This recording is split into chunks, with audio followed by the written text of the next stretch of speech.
This is Guy Maddison of Mudhoney, and you're listening to the Nothing Shocking podcast.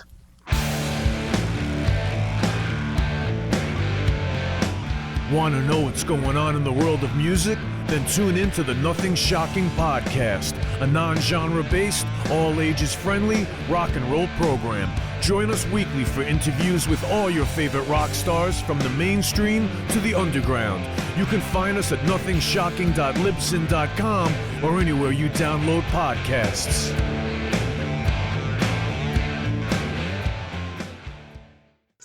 We're putting the band back together. The numbers all go to 11. I'm talking about bands that rock. Led Zeppelin. What about Sabbath? AC/DC. Motorhead. Does that mean it's louder? Is it any louder? Well, it's one louder, isn't it? We're not worthy! We're not worthy! Why don't you just make 10 louder and make 10 be the top number and make that a little louder? These go to 11. I get up off the ground and raise my head. Days like this, think I should be dead. One for Satan, two for me. Let's cheat the devil, it's fun, don't you agree?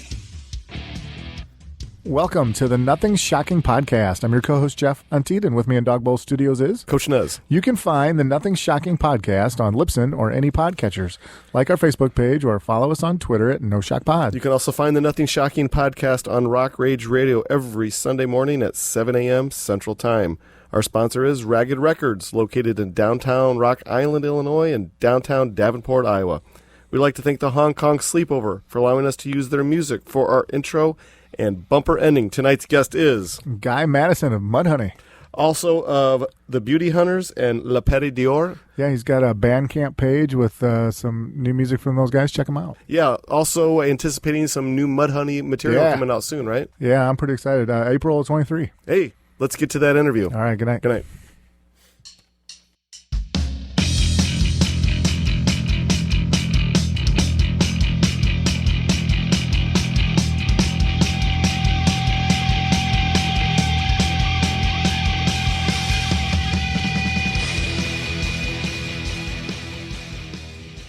Guy, welcome to the Nothing Shocking podcast. I'd like to introduce to you my co-host, Jeff Untied. Guy, thanks for joining us tonight.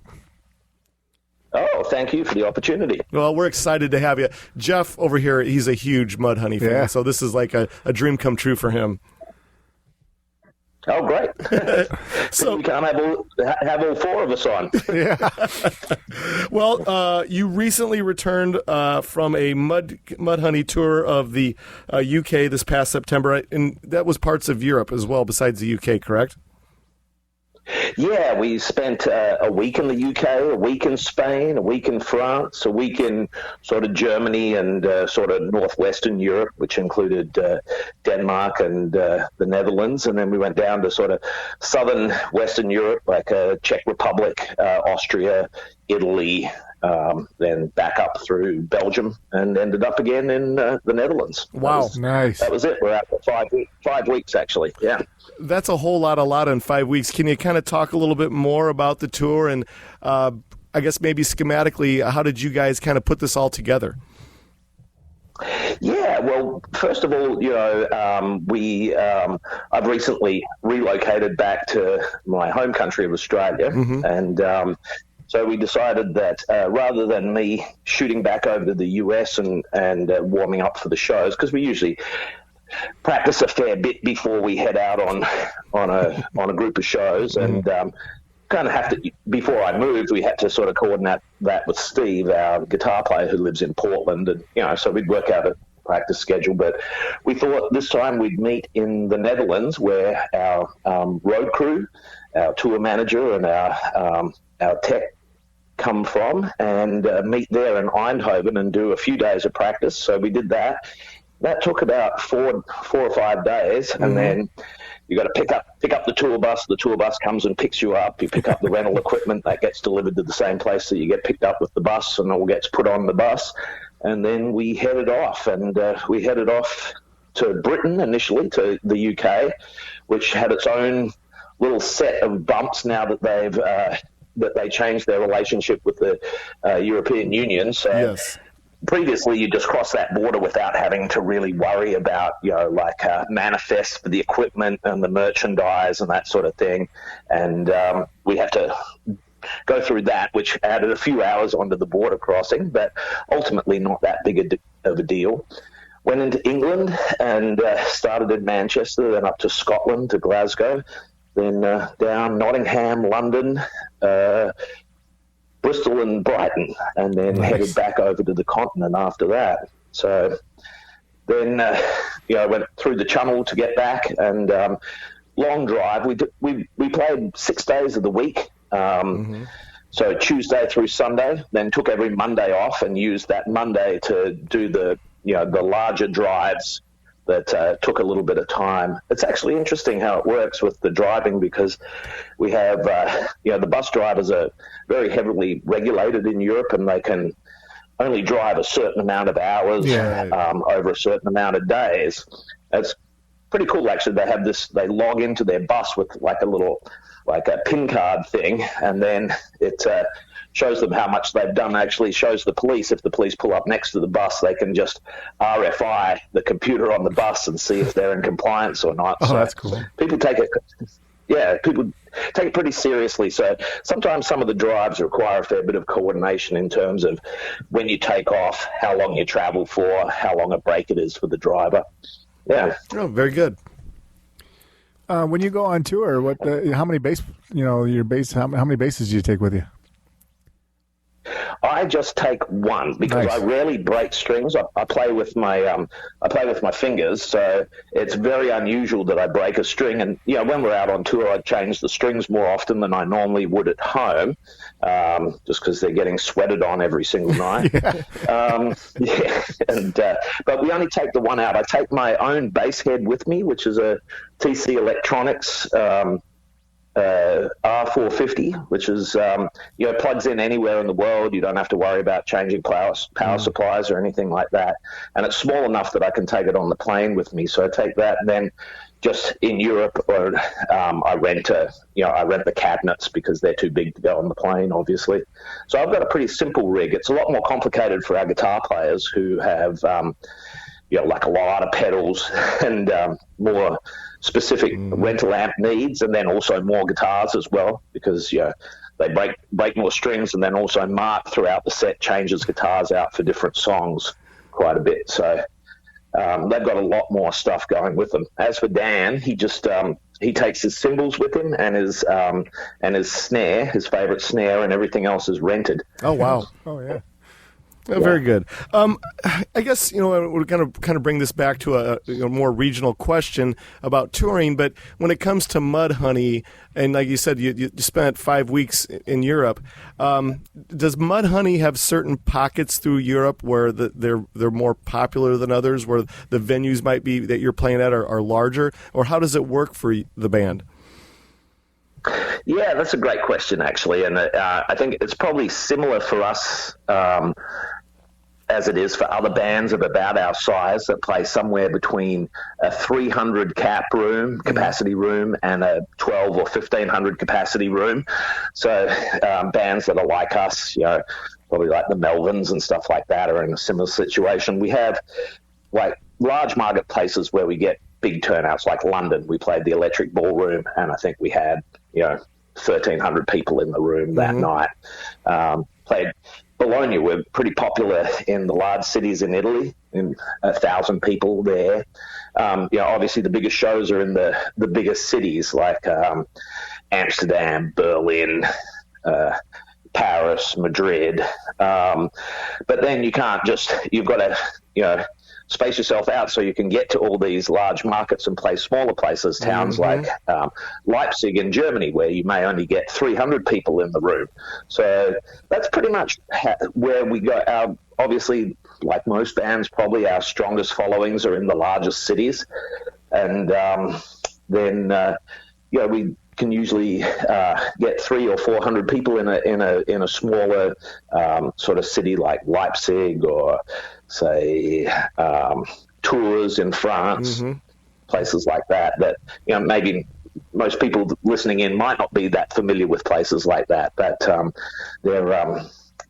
there's lots of them out there. It's much like touring in America. It's, we get a lot more people at our show in Chicago than we'll get at our show in St. Louis. Sure, absolutely. Yeah. Understandable. What was one of your favorite venues on that tour? This one that we just did, well, we played, surprisingly, it was a pretty small capacity club, only I think about 500 or 600 in Paris. And it was just absolutely packed to the gills, and it was kind of a neat setup. It was an underground club, and it had, like a ground level and then a terraced area above it with steps up to the terrace. So it's kind of like a little mini underground coliseum. They were really packed in there. It's just a really fun club to play. And if you ask me to pronounce the name of the club, I'm going to founder. Yeah. And I'd have to pull it up on the computer because it's kind of a bit of a tongue twister. But it was right. It was right in Paris near the famous graveyard where Jim Morrison and Rossini and all those famous people are. Very cool. Very good. Let's kind of talk about the new music. Mudhoney has a new album planned for the spring of 2023. Can you give us an insight of what to expect from this new anticipated material? Yeah, we're really excited about it. At the moment, it would appear that it's going to be called Plastic Eternity, which is one of Mark's lyric lines from the song. From one of the songs on the record. It's pretty varied, I'd say. There's going to be some stuff there that's pretty much Mudhoney's stock and trade, sort of ripping punk rock, sort of short format songs, a few of those. Then there's some longer stoner jams, which are sort of not necessarily outside the wheelhouse of Mudhoney. Think of things sort of like Mud Ride. There's a couple of tracks like that. Mud Ride and Tomorrow's Hits, sort of styled songs. Then there's some newer stuff, some more perhaps experimental stuff. One of the big things that changed with this record, well, not changed, but a new development is previously, we all come along and we provide our riffs and we jam them out in the practice room, and then Mark sits down with all those riff ideas and comes up with lyrics. But this time, Dan, our drummer, who's been really focusing on his guitar playing for the last few years, wrote a number of riffs which he hadn't brought in before, previous to this. And some of them were written on the acoustic guitar. They're not necessarily acoustic guitar songs, but they have a noticeably different feel, more sort of perhaps psychedelic, early Pink Floyd sort of feel to them, which is something that Mudhoney haven't really explored before, at least in my 20 years in the band, and I don't think before that they sort of hit those spots much. But so that's so people might be a bit surprised to hear those tracks because they do sound quite different to what people are used to from Mudhoney, probably. Oh, we're so excited. Yeah. Jeff, you got the next one? Well, 20 years is quite an accomplishment. Do you still feel like the new guy, or are you fully integrated? Yeah, well, for some people, I'll always be the new guy, right? Because Matt Lucan, who's a friend of mine and still friends with everyone in the band, and is a great guy. And people really enjoyed Matt, his stage presence, and just his general lightheartedness, and he's a pretty funny guy. So, I mean, there'll always be people that will miss Matt there in the band. I'm kind of a different character, I guess. But I mean, the way I feel about it myself personally is I feel like this is the band I've been in for 20 years. It's longer than I've ever been in any other band. That's awesome. Very good. I've been in a few bands over the years. So, I kind of feel like I'm integrated into the band at this point. I provide riffs that we build songs on. Nice. Oh, very good. Yeah. As far as your style of play as a bass player, are you a bass player that just plugs it into the amp, or do you have pedals? Do you use effects, or are you more of the raw standard style bass player? I would fit into that second category of raw standard style. I don't use any effects. My amp does have It's a solid state amplifier. It's one of the more modern modeling amplifiers, but it does have a lot of stuff under the hood. And one of the things it's got on it is a tube tone. So I use a tube tone which warms up the sound a lot like a tube amplifier, which is almost like a little bit of distortion on there. But in general, I play with my fingers and I play with the tone and the volume pot up full, unless I drop the volume for a particular reason, and then I just play straight through the amp, no effects. Wow. That said, on the record, there's some stuff that has some bass effects on it. I got an old phaser pedal, a Maestro stage phaser, which we used on a couple of tracks to create some more sort of swirling psychedelic sounds with those psychedelic tracks. Oh, so cool. Yeah. How many tracks did you guys record for this album? Well, it was interesting, right? Because with the last 2 years previous to this year, there was no live shows and very difficult to get together. So we all apparently did a fair bit of writing at home by ourselves. Yeah. So we ended up having 20 tracks that we recorded. Nice. So we think that this time it'll be much like the last record that we made, which for Sub Pop, which came out sort of in two parts. There was it was followed by the EP afterwards, which has about 6 tracks on it. So it'll be a similar thing where there'll be 12 to 14 tracks on the LP, and then there'll be an EP following with like 6 tracks or so on that. Nice. Probably 6 months after. Oh, very good. Well, can you compare the songwriting of the band from the inception of your time when you joined the band up until now? Has the blueprint kind of evolved over time, or has the blueprint been, hey, if it's not broke, let's not fix it, this is Mudhoney? How has it worked for you and the rest of the band? Yeah, it's an interesting question because, we still do stuff that we still seem to write some things that harken back to the initial the initial inception of the band back in 1988. Which is, sort of more that, raucous, ripping punk rock style, 60s garage blended with punk rock. You think of something like Touch Me, I'm Sick, or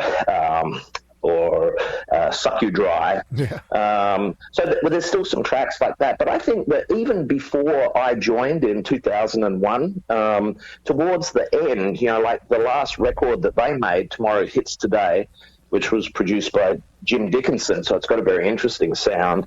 Some of the songwriting on that, they were already exploring more sort of space rock, jammy sort of themes, and a little bit more unusual timings and strong song structures on that record. And I think that we kind of continued that when I joined the band. The first record, since we became Translucent, that I play on is more of a continuation of some of those ideas. So I think that it has evolved, and it is a little bit different. And I mean, I think it would be natural for a band, when they started out in 88, Dan was barely 20 years old, and Mark and Steve, Matt were in their early 20s. You play sort of different music when you're that age to what you play when you start to get a bit long in the tooth like we are now, in our late 50s.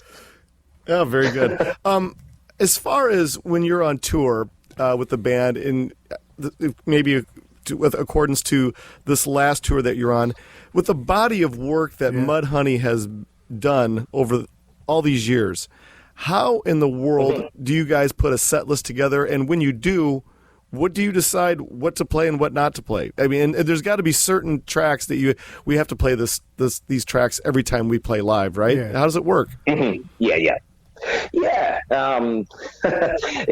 Well, Mark makes a lot of those decisions because when we're on the road for an extended period of time, like this last, we were doing 5, apart from the practice time, we did 5 weeks of shows, 6 shows a week for 5 weeks essentially. So it's about 30 shows back to back. That takes a big toll on his voice, especially because, you guys are familiar. He sort of belts it out there, and he's got some amazing screams and stuff that he does, these long notes, and that's pretty hard night after night on his throat. And so sometimes throughout the tour, a song that we're playing at the beginning of the tour will have to be dropped because it's just too hard for him. Like a good example of that is sometimes, like a song like This Gift gets really, really difficult after a number of nights in a row. So he makes those decisions. But you are right. Obviously, I don't see us as a legacy or a heritage band, but definitely people, even the very young people that come along to see us, the teenagers, which we're seeing a lot more of these days, and also our traditional fans who are more like our age and probably your guys' age, I'd be disappointed if I was a fan of the band and I went along and we didn't play Touch Me I'm Sick, Sweet Young Thing, Suck You Dry, those sort of songs, Tomorrow Hits, In and Out of Grace, Mud Ride, those sort of things are, the basic canon of the band. Sure. So those are always kind of included. Then we try and get a little smattering of all the different records that have come out over the course of the band, but obviously can't always make that work. So some tours, there's some records that we don't play anything from. Like I think Under a Billion Suns, I can't remember if we've played any songs off Under a Billion Songs for the last couple of Under a Billion Suns rather for the last couple of tours. So we do try and we did take out 3 new songs from the new record that nobody's heard yet. This time, and slotted them into the set, which was always interesting because you get these sort of interesting looks from the audience because they hear something they've never heard before, and maybe it's not what they're expecting. It's one of them's a bit of a slower song, one of the new ones, so it's always interesting to try and gauge what people think of that. Absolutely. Yeah. I think when you joined the band, 2007 was the first live album, if I'm correct. I think it was like Live in Mexico City that you were a part of. They didn't have too many live albums before that, but they've had a few since then. What's your take on recording live albums for a band? Yeah, well, they kind of come along for different reasons. Yeah, I can't remember if Live in Mexico City was first, or if Live at De La Sol, which is Live in Madrid, was first. It might have been one of those two, but often they come about because of something outside the band. Like take Live in Mexico City, for instance. We were opening for Pearl Jam that night, and Pearl Jam take all their, they do all the recording. They constantly record every show, and they have essentially a portable recording studio with them on the road to make these high quality recordings of their live shows. It's a little bit like the Grateful Dead model, and then they release those live recordings after the show, so people that go to the show can get a copy of the show that they saw. But they were nice enough to lend us or let us use the recording equipment. They recorded us that night in Mexico City, which was towards the end of the tour, so we were pretty well warmed up, and it just turned out to be a good one. Yeah, we had a good night. And so we gave that to Sub Pop and they put it out. De La Sol, that was actually the Spanish one that was put out because some people in Spain wanted to record the show and were interested in helping make a live record for us because we'd done very well in Madrid before that, and always had good shows. So that's why that one came about. Obviously on top of the Space Needle for Sub Pop's 20th, that was an event-oriented thing. The 20th anniversary or 25th anniversary of Sub Pop and of Mudhoney, which all kind of start at the same time. So that was an event-oriented one. But I guess, we have done quite a few live records since I've been in the band. Well, very good. I hadn't really thought of that. Well, let's switch gears here. Yeah. Beauty Hunters is a synth project that you've been a part of for a while now. Totally the polar opposite of Mudhoney. Yeah. Can you give our listeners an insight on the origins of Beauty Hunters? Yeah. So, like essentially, like one day we were playing Mudhoney. We're playing in Asheville, North Carolina, which is where Moog synthesizers come from. And one of the nice folks at Moog came down to the show and said, "Oh, look, if you guys have got some time tomorrow morning before you leave town, come by the Moog factory. We'd like to show you around." So, of course, he was pretty clever. Kind of a bit of a sales move there. So we all went down there. It was super fun. They were really nice people, and they let us play on all the stuff they had and showed us how they make the Moogs and stuff. And I tried out a Moog there, a Sub-Fatty, which is a subtractive analog synth, and just thought it was amazing. So, of course, I bought one right there. So his little sales move worked perfectly. So I got one of those, and then I just started playing with it. This is probably about nearly 10 years ago now. Then the other musician in the Beauty Hunters, Sean Hollowell, he's an old friend of mine, also an old friend of Mudhoney. He was in a band called Steel Wool, who actually went out and supported Mudhoney back in the early 90s. They were a Seattle-based band that were really great, sort of rock and roll band. But he's an engineer, and he builds his own, modular synthesizers. And just through our friendship, we're like, oh, why don't we try doing something? And then our old friend Kurt, who was one of the pretty well-known screen printer in Seattle, who made posters and T-shirts for bands. He had done some stuff previously with projections for other bands, a band called the Kent 3, that are also a Seattle-based band that have a Mudhoney association. They're also one of the support bands from the 90s. He said, oh, why don't I show some pictures along with it? And we just came up with this idea that if Kurt could come up with, like 40 minutes worth of pictures, we could just, sort of improvise the music that would go along with those images. And that's how the band came about. Nice. Then we tried a recording one day with the same format, where we went in the recording studio and we actually broadcast it live on YouTube. We broadcast a bunch of this stuff live on YouTube, and he projected onto the wall of the recording studio, and that's how we made the first record. Wow. Yeah. Very good. Yeah. Well, you released Muscle Memory in 2020 and Animal Magnetism in 2021. I guess, what's on the horizon for Beauty Hunters material as far as what can we look for in the future? Yeah, well, I think that we've got some ideas for a third record and some continuing shows. It's a little more difficult with me in Australia and those guys in Seattle, but I'm going to try and work out how we can do it. Animal Magnetism was actually made partly remotely. We recorded the different parts remotely and then mixed them together to make the record.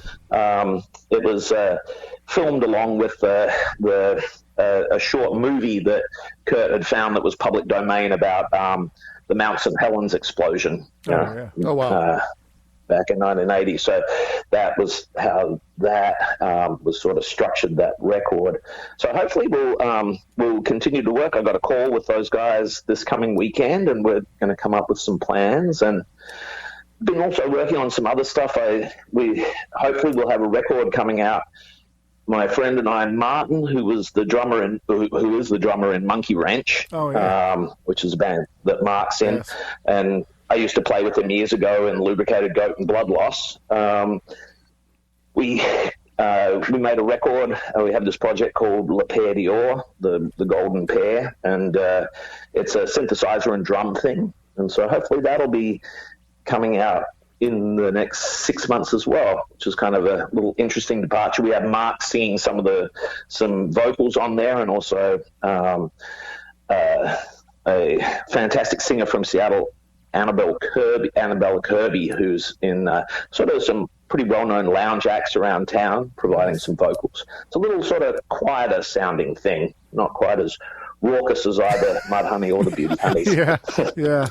Well, speaking of blood loss, I was a bit of a completist sometimes when it comes to my collecting of bands, and so I picked up Blood Loss live my way one time. I don't know, back in '95 when it came out, and it's got Mark Arm on vocals. You talked about Martin Bland and yourself. And can you talk a little bit about that band? Now that was originally in Australia, but you moved over to United States and kind of picked it back up here.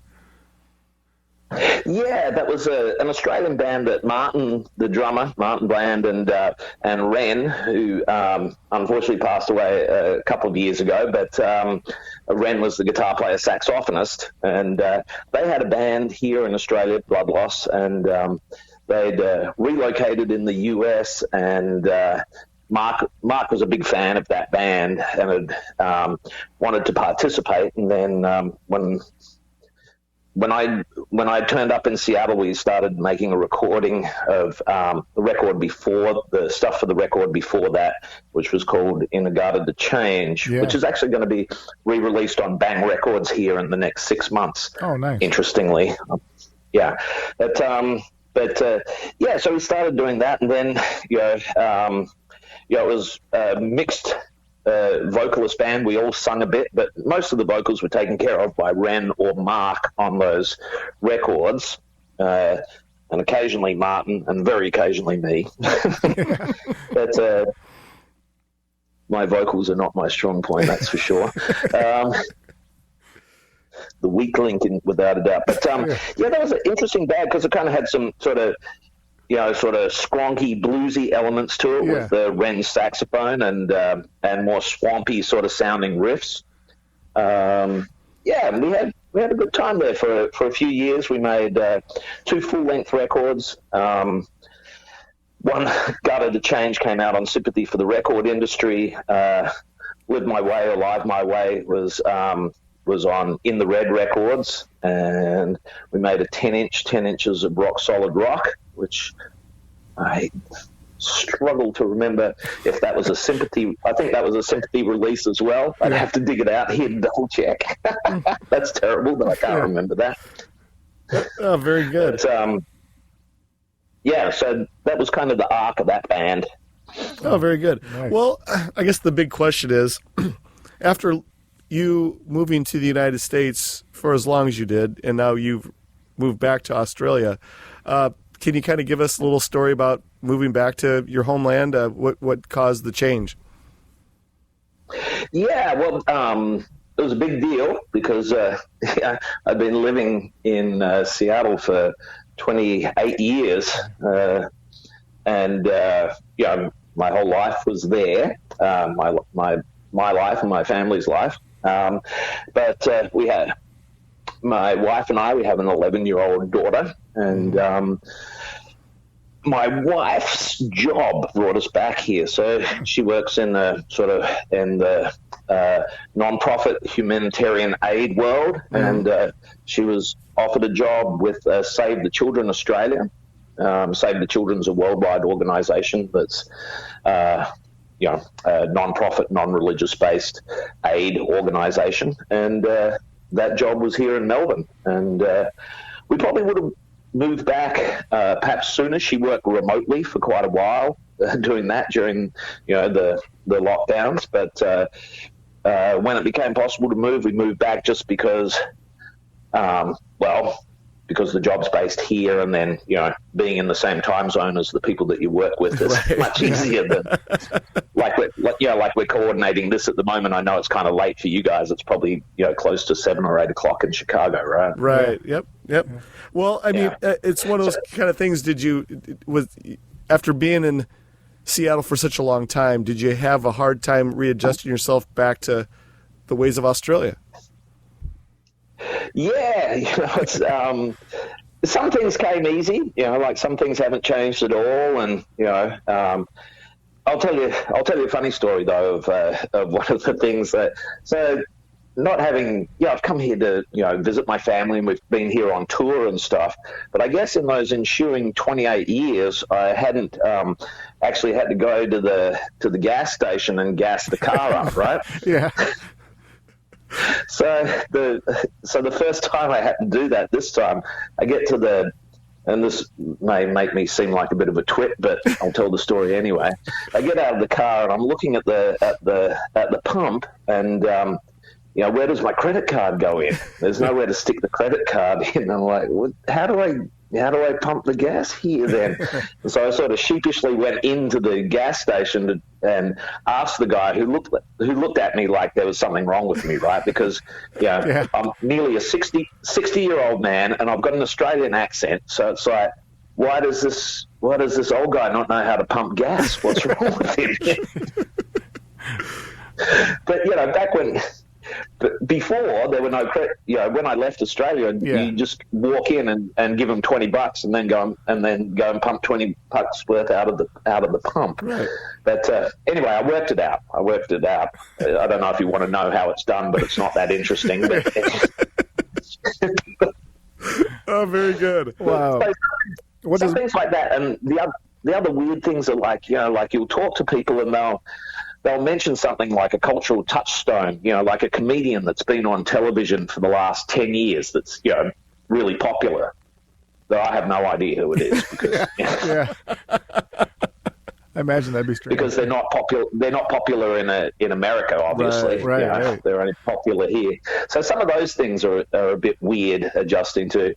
But otherwise, some things are still the same, I went to the football with my the professional football with my friend's brother, and really nothing's changed there.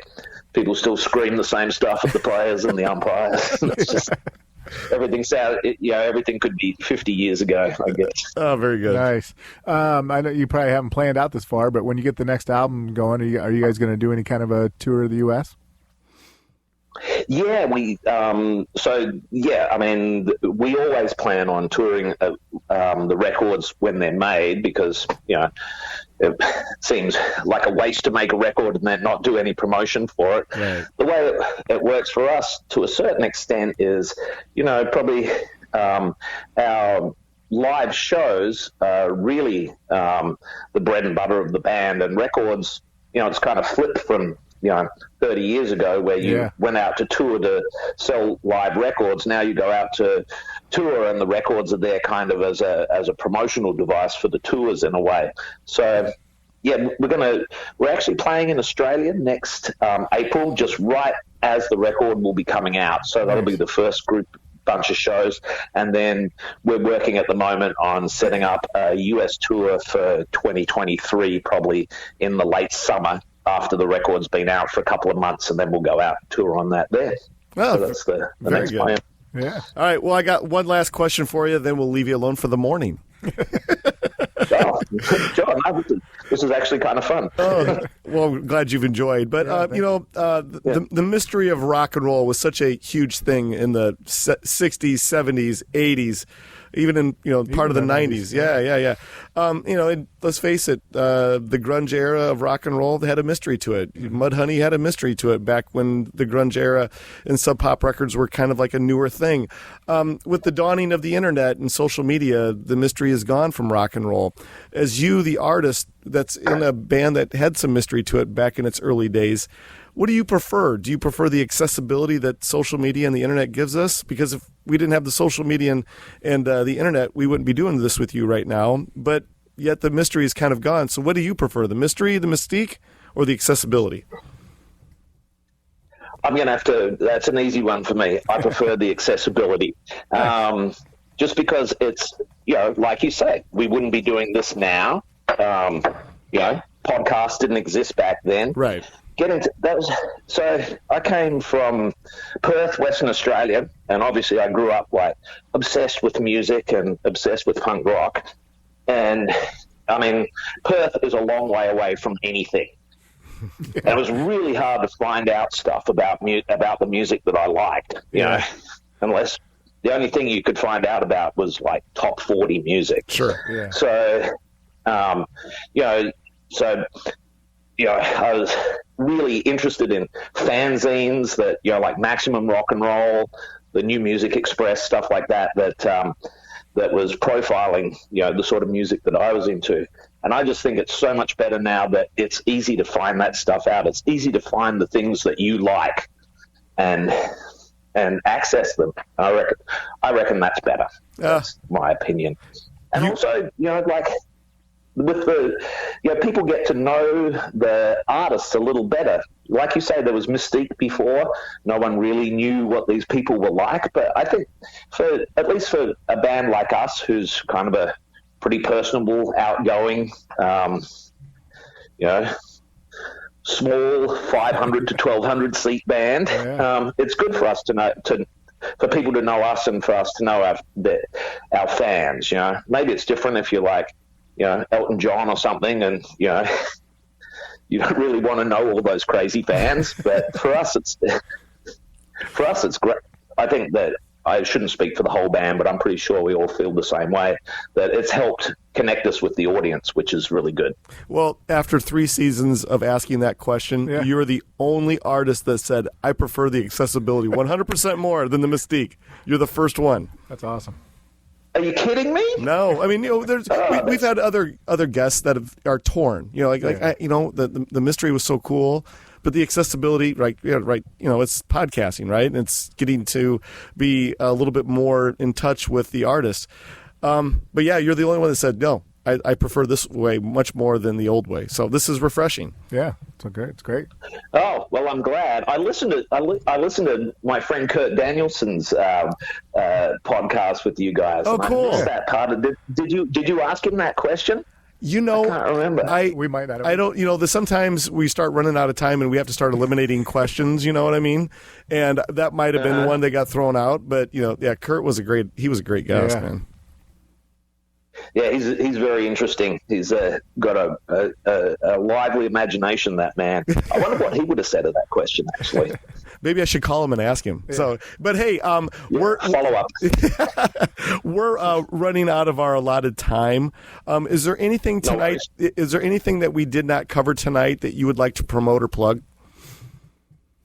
No, I think we covered it. Just keep an eye out for new Mudhoney stuff in the new year, and hopefully that Paire D'or record will come out, and hopefully we'll be able to get some more Beauty Hunters happening. And that's pretty much it from me. Thanks so much for the opportunity, and nice to meet you guys virtually. Yeah, it's been fantastic. The interview will be all polished up by Jeff, the editing wizard over here, and be ready about 3 weeks. So we want to thank you so much. It's been a pleasure. Yeah, best of luck to you. You're welcome, and thanks for having me on. I appreciate it. Absolutely. Take care. Have a good day. You too. Bye-bye. Ciao, ciao.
Welcome to the night.